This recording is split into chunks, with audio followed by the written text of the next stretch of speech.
Now, I want to preface this video by saying do not give NoctaFly any hate. Don't go hate on his channel. Don't unsubscribe from him unless you want to. I'm not telling you to do anything. I'm simply here to present the facts and present the situation from my point of view as I was involved. Hey guys, today I'm going to be talking about NoctaFly and the whole situation, and I'll also be presenting every single piece of proof that goes against what NoctaFly has said, and basically just presenting everything in a factual manner. So, let's get into the first thing. So first we'll start off with the Zafkiel cut. So explaining this very simply put, basically, with any background in the game, such as one in Zafkiel with landmarks in the background like a volcano or crater, whatever you want to call it, when you start a level, from what I've experienced from my testing, when you start a level, the background always starts in the same place. So say you started off playing Zafkiel, went to 70% or whatever, then you started from the beginning. From what I can tell, the background resets to how it was before. So then theoretically, when you're in one full playthrough, it shouldn't change at all. Well, the problem is, he probably put a start position somewhere in the middle of the level, which messes up where the background is. So when he cuts it, the crater, volcano, whatever you want to call it, once again, is facing a different way. So that's how this is possible. So there was obviously the definitive cut. He already confessed to this. So yeah. Alright, so our next piece of proof is in Suscribe in Hell. This is a very old thing. But basically NoctaFly, so everyone who's actually played this game knows, when you're in a duel that is not two-player, both game modes must be controlled by one click. So if you click and one game mode's moving and the other isn't, it's implying that it's two-player.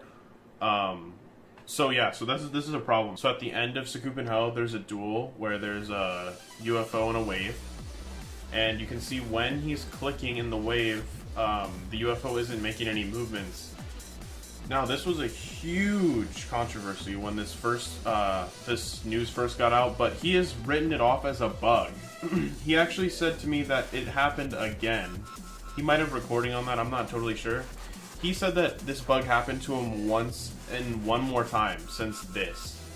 Now, here's the problem with what he's saying. I would like to believe him. The problem with NoctaFly is he has a history of hacking in the past.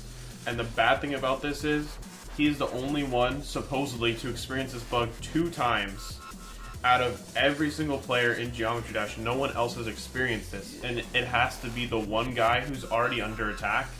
And he has a history of hacking. So, guys, I don't really know if you can... So, like, I guess you can sort of say this isn't definitive proof, but...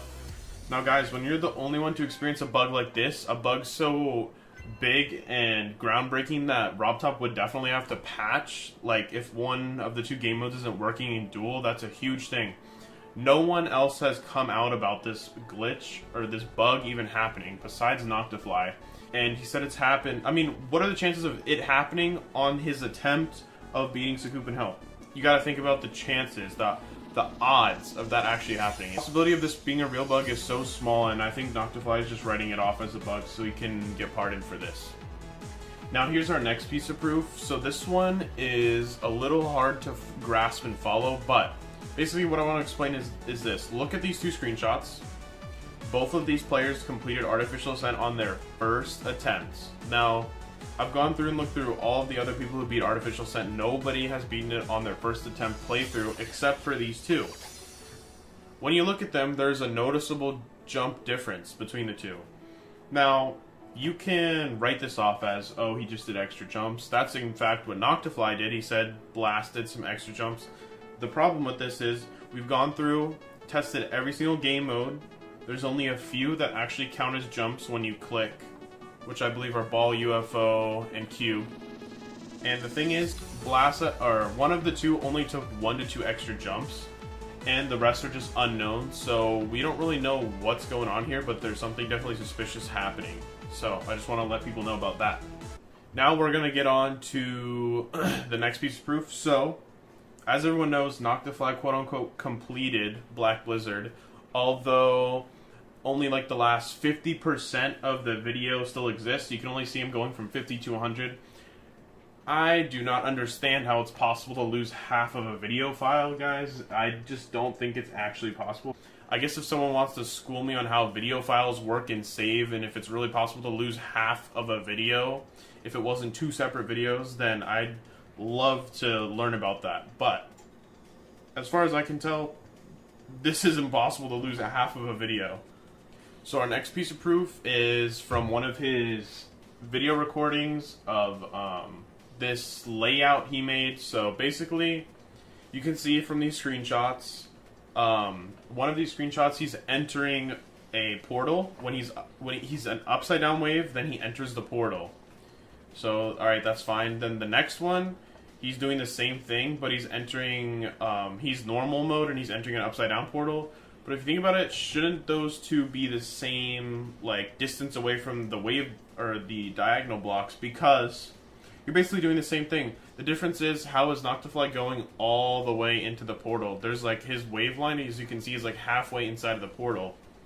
And when you test this for yourself, it actually doesn't do that at all.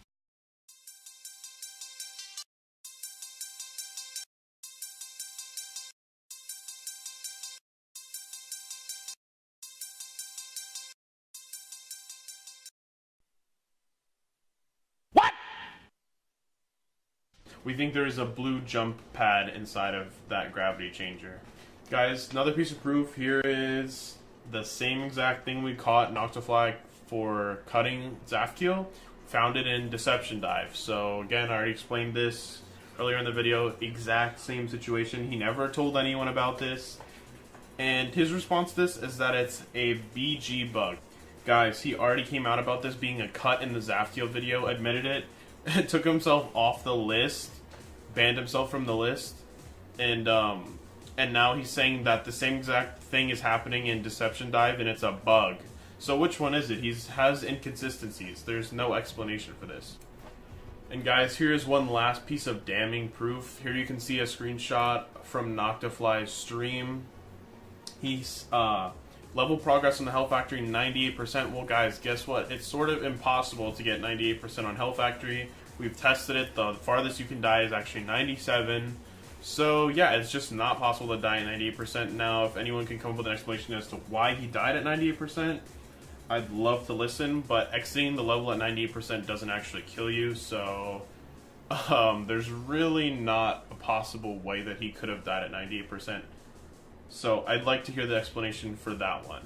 Well, thanks guys for watching. That's the end of the video. So I just want to explain again, this video is not attacking NoctaFly's character in any way. I'm just presenting the facts. I'm just giving you guys the rundown on what's going on, all the facts, everything presented to you in one video, so you can form your own opinion about this. So thanks for watching, guys. So I'll probably have some new videos coming soon, channel update videos, maybe PUBG videos, maybe one Geometry Dash video. So that's pretty much it, guys. Thanks for watching. See you next time.